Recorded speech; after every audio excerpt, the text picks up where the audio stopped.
Hello दोस्तों, welcome back. चलिए start करते हैं आज का अपना क्लास। आज की क्लास में हम सब जो है केमिस्ट्री का में जानेंगे ये उपचयन अभिक्रिया जो है इसका कुछ प्रभाव है। दो प्रभाव है जिसमें धातु का जो है क्षय हो जाता है और एक है विकृत गंधिता है। तो ये टॉपिक करने के बाद जो है एक थोड़ा सा छोटा टॉपिक होगा दहन, कंबसन, और कंबसन के बाद जो है ये चैप्टर हमारा जो है रासायनिक अभिक्रिया एवं समीकरण आज ये ख़त्म हो जाएगा। तो ये आज जो हमारा चैप्टर है ये वीडियो नंबर है, ये 9th वीडियो नंबर होगा। तो चलिए स्टार्ट करते हैं। तो इसमें जो है अब जो उपचयन अभिक्रिया है तो उपचयन अभिक्रिया का एक और नाम है ऑक्सीकरण। इसको इंग्लिश में जो है ऑक्सीडेशन रिएक्शन बोलते हैं। और ये अभिक्रिया आपको पता होगा कि वह अभिक्रिया जिसमें ऑक्सीजन का योग होगा और हाइड्रोजन का वियोग होगा, यानी जिसमें ऑक्सीजन जुटेगा तो उसको बोलते हैं ऑक्सीकरण अभिक्रिया या फिर उपचयन अभिक्रिया। तो इसमें देखते हैं कि क्या होता है। इसका प्रभाव दो प्रभाव है, दो ही प्रभाव यहाँ पर पढ़ना है। तो उपचयन जो है, उपचयन इसी को बोलते हैं ऑक्सीकरण, ऑक्सीकरण, ऑक्सीडेशन। इसमें क्या होता है, इसमें याद रखना है कि ये अभिक्रिया पहले तो ऐसे पढ़ाई है, ऑक्सीजन का जो है योग होता है, ऑक्सीजन जुटेगा, यानी इसमें जो है ऑक्सीजन के साथ ही अभिक्रिया होगा, ऑक्सीजन किसी पदार्थ में जुटेगा तो उसको जो है उपचयन या फिर ऑक्सीकरण बोलेंगे। अब इसका जो है दैनिक जीवन में क्या प्रभाव है कि धातु का जो है संक्षारण हो जाता है, यानी कोरेजन ऑफ जो है मेटल का जो है कोरेजन हो जाता है, संक्षारण हो जाता है, खराब हो जाता है, नष्ट हो जाता है। तो नष्ट क्यों हो जाता है, क्योंकि जो भी धातु है, अब जैसे बात कर ले लेते हैं लोहा का, लोहा हुआ, आयरन, आयरन को क्या करते हैं, आयरन लोहा है, जैसे क्षण हुआ, लोहा का रड हो गया, देखेंगे बेंच वगैरह जो है जो लोहा का बनाया जाता है एंगल का, तो ये लोहा होता है। लोहा को हम अगर रख देते हैं ऐसी नॉर्मली तो वातावरण में पता है कि ऑक्सीजन है, वातावरण में जो है ऑक्सीजन है और ऑक्सीजन से अभिक्रिया कर लेता है लोहा। साथ ही वातावरण में मौजूद है हमारा जलवाष्प भी है और उसी को नमी बोलते हैं, जलवाष्प, जल की मात्रा है वातावरण में मौजूद है। तो जो भी धातु है उसको वातावरण में रखेंगे तो वातावरण के संपर्क में जो है ऑक्सीजन आ जाता है, जलवाष्प आ जाता है। तो ये सब के साथ जो है अभिक्रिया करके वो उस पर एक परत बना लेता है। वायु से जो है वायु से ऑक्सीजन लेकर और ऑक्सीजन के बाद जो है जलवाष्प, उसी को नमी बोलते हैं। तो ये सब से लेकर जो है क्या बना लेता है कि उस पर एक परत बना लेता है। तो उसी को हम बोलते हैं कि ये संधारण हो गया। वो जो परत होता है, परत को हम बोलते हैं जंग, परत को जो है जंग बोला जाता है। इसी परत को तो जंग बोलते हैं, लेकिन ये जो क्रिया हुआ है इस क्रिया को बोलते हैं संक्षारण। तो यहाँ पर आयरन हुआ, ये अभिक्रिया कर लेगा वातावरण के से ऑक्सीजन के साथ, और ऑक्सीजन के बाद जो है वातावरण में मौजूद है जल, तो जल के साथ, और ये अभिक्रिया करके जो है क्या बना लेगा, तो Fe2O3 ये बनाएगा। और साथ ही जो है जल का कुछ अणु भी होगा, जल का कुछ अणु होगा। अब कितना अणु होगा, तो ये रहा लोहा और ये है ऑक्सीजन, ऑक्सीजन है ये, और ये जलवाष्प है। तो इससे अभिक्रिया करके वो ये बना लेता है।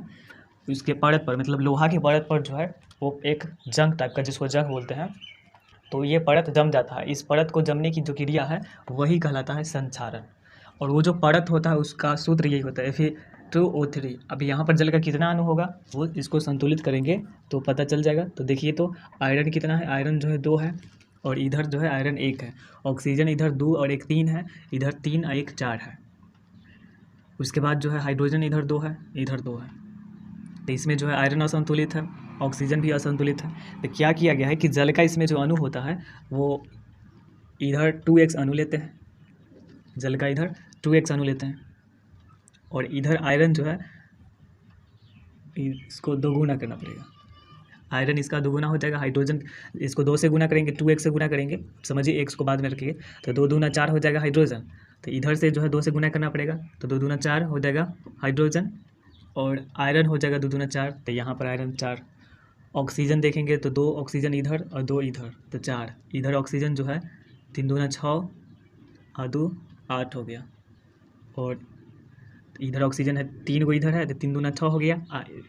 एक ऑक्सीजन जो है इसका जल का भी है और उसको 2 से गुना किया गया, तो 6 और 2 8 हो गया ऑक्सीजन इधर, और इधर जो है 2 ही है, तो इस 2 और 2 4 है, ये 2 और 2 4 है, तो इसको 8 लाना है तो इसको 2 से गुना करना पड़ेगा। तो 2 दूना 4 और 4 इधर से ये 2 दूना 4 हो गया और 4 2 6 होगा, तो इसको 3 से गुना करना पड़ेगा। तो 3 दूना 6 और इधर 2 8, तो ये हो गया संतुलित। तो ये जो समीकरण आया है, जो जंग होता है लोहा की परत पर जो भूरा कलर का होता है, भूरा, ये जंग जो है भूरा कलर का दिखता है, तो इसी जंग का जो है ये फार्मूला है। जब संधारण हो जाता है धातु का, तो उसमें जो है जल का इतना ही अणु आ जाता है, और इसको जो है 1 से गुना कर देते हैं। यहाँ पर 1 से लिखे हैं इसलिए यहाँ पर 1 से गुना। अब यहाँ पर 1 रखते हैं तो यहाँ 1 रखना पड़ेगा, 2 तो 2, 3 तो 3, ऐसे करके होता है। जल का जितना अणु इधर रहेगा उस हिसाब से यहाँ पर ये फार्मूला सेट हो गया। तो अब यहाँ पर ये समझ में आया कि ये संचारण क्या होता है। तो संचारण जो है ये वायु के संपर्क में, वायु से जो है जलवाष्प लेते हैं, जलवाष्प तो रहता है, ऑक्सीजन है, तो इस सब से जो है जितने भी धातु है वो अभिक्रिया करके एक परत बना लेता है। तो उस परत का नाम है जंग। लेकिन ये जो क्रिया हुआ है, ये जो क्षय हो जाता है, धातु का जो क्षय होता है, इसे बोलते हैं संक्षारण। अब संक्षारण रोकने का कुछ उपाय है कि लोहा की वस्तु को हम सपेंट कर देते हैं ताकि वातावरण का जो संपर्क है उससे लोहा से टूटा रहे, लोहा से ना टूटे। तो लोहा के सतह पर जो है पेंट लगा देते हैं, पेंट कर लेते हैं, कलई कर देते हैं, तो पेंट चढ़ा देते हैं। उसके बाद और भी क्रिया है कि उस पर क्या है कि जिंक जो है, जिंक को लिक्विड अवस्था में कर लेते हैं और उसमें जो है लोहा की वस्तु को डाल देते हैं, तो उसको बोलते हैं जस्तीकरण, गैल्वेनीकरण। तो लोहे की वस्तु को पेंट कर देते हैं, फिर रंग भी देते हैं। तो पेंट करना और रंगाना में अंतर होता है। पेंट जो होता है वो एक मशीन के माध्यम से भी पेंट किया जाता है, जितने भी बाइक है, 2 व्हीलर 4 व्हीलर जो है, तो ये सब को जो है पेंट की चढ़ाया जाता है, उस पर जो है परत चढ़ाया जाता है, वो मशीन से चढ़ाया जाता है। और एक होता है रंगना, जो उसका ब्रश होता है, ब्रश से रंग दिया जाता है। तो संचारण रोकने के लिए जो है 3-4 उपाय है। एक तो हम पेंट कर सकते हैं, रंग सकते हैं, गैल्वेनीकरण। उसके बाद है कि विद्युत लेपन करके, विद्युत लेपन मतलब इलेक्ट्रोलाइसिस क्रिया के द्वारा जो है उस पर चढ़ा जाता है एक परत, जो दूसरे धातु का परत जो है उस पर चढ़ा दिया जाता है। जैसे लोहा है तो उस पर कॉपर का परत हम चढ़ा सकते हैं, तो वहाँ पर ये या तो कॉपर है तो जिंक का परत चढ़ा सकते हैं, तो जिंक का परत चढ़ाएंगे तो उसी को जो है गैल्वेनीकरण बोलेंगे। तो यहाँ तक समझ में आ गया होगा कि ये धातु का संचारण क्या होता है, कोरोजन ऑफ मेटल क्या होता है। उसके बाद दूसरा जो है ये, तो ये पहला था इसका। अब ये जो है दूसरा क्या है कि भोजन का विकृत गंधिता। विकृत गंधिता क्या होता है कि खराब हो जाता है, रेंसिडिटी हो जाता है। भोजन में जो है रेंसिडिटी होता है। जैसे भोजन, सुबह में भोजन बना है, उसको छोड़ देंगे, ऐसे ही छोड़ देंगे बिना ढक के, तो वो जल्दी ख़राब हो जाएगा। उसी को क्या है कि ढक के रख देते हैं, तो थोड़ा ख़राब तो होगा ही, वायु के संपर्क में जैसे ही आएगा ख़राब होगा। तो ढक देंगे तो थोड़ा देर बाद ख़राब होगा, लेकिन ऐसे ही छोड़ दिया जाएगा तो जल्दी ख़राब हो जाएगा। तो यहाँ पर ख़राब क्यों हो गया, क्योंकि वातावरण में जो है ऑक्सीजन है, वो ऑक्सीजन से क्रिया करके और जो है उसको ख़राब कर बन जाता है। तो विकृत गंधिता क्या होता है, तो ये वायु के संपर्क में आकर जो है वायु से अभिक्रिया कर लेता है, फिर वायु में उपस्थित जो जलवाष्प है उससे अभिक्रिया कर लेता है, और जिसके कारण जो है उस पर वो खराब हो जाता है भोजन। तो इसी खराब होने की क्रिया जो है, ये घटना जो हुआ है, उसी को विकृत गंधिता बोलते हैं। अब विकृत गंधिता है, इससे बचने के लिए क्या हम सब उपाय करते हैं, तो सबसे पहले जो भोजन बना है उसको ढका जाता है। अब ऐसे बर्तन में हम सब ढकते हैं उसको, ताकि मतलब वहाँ पर ऑक्सीजन ना जा पाए। तो उसके लिए जो है अगर उसको हम रख देंगे, ये कुछ ऐसा बर्तन हो जिसमें जो है ऑक्सीजन नहीं जाए, तो उसको बोलते हैं एंटी ऑक्सीडेंट पदार्थ उसमें मिला सकते हैं। एंटी ऑक्सीडेंट पदार्थ मिला देंगे, मतलब जो पदार्थ ऑक्सीजन से क्रिया नहीं करेगा उसको मिला देंगे, तब वहाँ पर वो ख़राब जल्दी नहीं होगा। नहीं तो एंटी जो है वैसा कंटेनर का यूज कर ले जिसमें ऑक्सीजन जाता ही नहीं है। तो जैसे होता है कुछ अभी जो आ गया हॉटपॉट आ गया है, तो उसमें भोजन रख देते हैं, तो वो हमेशा के लिए जो है गर्म ही रहता है। फिर फ्रिज वगैरह है तो उसका भी यूज किया जाता है। तो यहाँ पर इसको विकृत गंधिता से दूर रखना है तो भोजन को ढक के रखना पड़ेगा। तो ये जो है अभी देखें कि उपचयन अभिक्रिया का जो है क्या क्या ये महत्व है हमारे दैनिक जीवन में, क्या इसका प्रभाव पड़ता है, महत्व नहीं क्या प्रभाव पड़ता है। तो वैसे आपको जो है लैंग्वेज भी दिख रहा होगा, उसको पढ़ लीजिएगा और उससे जो है एक प्रॉपर तरीके से नोट तैयार कर लीजिएगा। तो अब जो हमारा टॉपिक आगे होगा दहन होगा, जो इस चैप्टर का जो है लास्ट टॉपिक है। तो अगला जो टॉपिक है दहन है। दहन को कंबसन बोलते हैं। अब दहन क्या होता है कि दहन एक जो है क्रिया होता है, और इस क्रिया में क्या होता है कि ऑक्सीजन की उपस्थिति में किसी पदार्थ को हम जलाते हैं, कोई भी पदार्थ हो, अगर इधर कोई मीटर है पदार्थ है, इसको हम ऑक्सीजन की उपस्थिति में जलाते हैं, तो उससे जो है एक तो प्रकाश निकलता है, और दूसरा जो है ऊष्मा निकलता है, हीट निकलता है। तो किसी पदार्थ को ऑक्सीजन की उपस्थिति में जलाने की क्रिया जो है, जलाने के पश्चात जब प्रकाश और ऊष्मा का उत्सर्जन होता है, इसी क्रिया को दहन कहते हैं। किसी पदार्थ को ऑक्सीजन की उपस्थिति में जलाएंगे तो उससे प्रकाश और ऊष्मा का उत्सर्जन होगा, उससे निकलेगा, तो इसी को बोलते हैं दहन। अब दहन के लिए सबसे अनिवार्य क्या है कि उस ऑक्सीजन होना जरूरी है। ऑक्सीजन होगा तो ही दहन होगा, तो ही कोई भी चीज़ जलेगा। ऑक्सीजन की उपस्थिति में ही जलता है, अन्यथा वो नहीं जलेगा। उससे जो है क्या निकलेगा, धुआं निकलेगा। ऑक्सीजन की कमी है मतलब धुआं निकलेगा, और धुआं जो है कार्बन मोनोऑक्साइड होता है, CO। धुआं का जो काला रंग जो दिखता है वो होता है कार्बन मोनोऑक्साइड, कार्बन मोनोऑक्साइड। अब कार्बन मोनोऑक्साइड क्या है कि इसमें मोनो का मतलब इसमें क्या, वो ऑक्सीजन है, एक है, तो एक ऑक्सीजन होता है कोई भी चीज़ केमिस्ट्री में, तो उसको मोनो बोलते हैं। दो है तो डाई, उसी में इसी का है कि CO2, तो इसमें जो है कार्बन दो है तो डाई ऑक्साइड, ये कार्बन मोनोऑक्साइड है। इसको वो ऐसे लिखते हैं ये, और CO जो होता है ये होता है कोबाल्ट, तो ये तत्व है, ये कोबाल्ट जो है ये तत्व होता है। तो ये दोनों में अंतर है, ये एक यौगिक है, और इसको तो जानते ही कार्बन डाइऑक्साइड है, ये कार्बन डाइऑक्साइड है। डाई है, दो ऑक्सीजन हुआ है इसीलिए इसको डाई बोलते हैं, और वहाँ पर एक ही ऑक्सीजन है इसलिए उसको मोनो बोलते हैं। तो किसी पदार्थ का जो है ऑक्सीजन की उपस्थिति में जलने पर प्रकाश और ऊष्मा का उत्सर्जन ही जो है दहन कहलाता है। और दहन के लिए सबसे ज़रूरी चीज़ क्या है, ऑक्सीजन ज़रूरी है। ऑक्सीजन की उपस्थिति में ही जल पाएगा। इसके अलावा क्या है कि इसमें जो पदार्थ दहन अभिक्रिया में भाग लेता है, दहन की क्रिया में जो पदार्थ भाग लेता है उसको बोलते हैं दहनशील पदार्थ। तो दहन, जो पदार्थ जलेगा ना उसी को बोलते हैं दहनशील पदार्थ, दहनशील पदार्थ। अब ये नहीं कि कोई भी पदार्थ जो है जल जाएगा। जैसे ईंट जो है, तो ईंट को अगर जलाएंगे तो वो जलता नहीं है, मतलब वो पूरा का पूरा जो है मिट्टी ही है, तो मिट्टी वो काला होकर रह जाता है। ईंट में ये तो नहीं कि उसमें आग लग जाएगा, हाँ हीट वो ही हो जाता है। दूसरे कोई पदार्थ जलाएंगे तो उसमें हीट होगा। तो वैसे पदार्थ जो दहन में भाग लेता है, वो जल पाए, उसी को दहनशील पदार्थ बोल देंगे। तो ये दहनशील पदार्थ हुआ। उसके बाद एक होता है ज्वलन ताप, एक ताप है, टेम्परेचर है, ज्वलन ताप। अब ये क्या होता है कि ज्वलन ताप में ये वह न्यूनतम ताप है जिसमें जो है पदार्थ जलना स्टार्ट हो जाता है। जैसे अगर हम बोलें कि एक आम का लकड़ी है और एक आम का पत्ता है। आम की लकड़ी, आम के पत्ता में सबसे पहले कौन में आग पकड़ लेगा, तो आम के पत्ता। तो आम के पत्ता में जो आग पकड़ लिया है, आम की लकड़ी से पहले पकड़ लिया है। तो जितना समय तक आम की लकड़ी को जलाएंगे, उसको आग पकड़ाएंगे, और जितना समय में आम के पत्ता में, तो सबसे पहले आम के पत्ता में पकड़ लेगा। तो ये दोनों में से किसका ज्वलन ताप जो है वो कम है, तो कम है आम के पत्ता का, और अधिक हुआ आम की लकड़ी का। तो यहाँ पर ये ज्वलन ताप जो होता है एक न्यूनतम ताप होता है, और उस ताप में अगर उसको आग लग पकड़ लेगा तो वह न्यूनतम ताप जिसमें कोई पदार्थ जलना प्रारंभ कर देता है उसी को जो है ये ज्वलन ताप बोलते हैं। ये सबसे कम ताप है, ये सबसे कम टेम्परेचर। जैसे अगर किसी जलाते हैं, अगर 60 डिग्री सेल्सियस पर किसी में आग पकड़ लिया, और किसी में जो है 60-80 डिग्री पर, तो वहाँ पर न्यूनतम ताप जो है 60 है, तो उसका जो ज्वलन ताप होगा 60 होगा। अब यहाँ पर देखते हैं कि लकड़ी हुआ, पेट्रोल हुआ, इसमें न्यूनतम ताप किस पर होगा, जल्दी आग किस में पकड़ेगा, तो पेट्रोल में जल्दी पकड़ लेगा।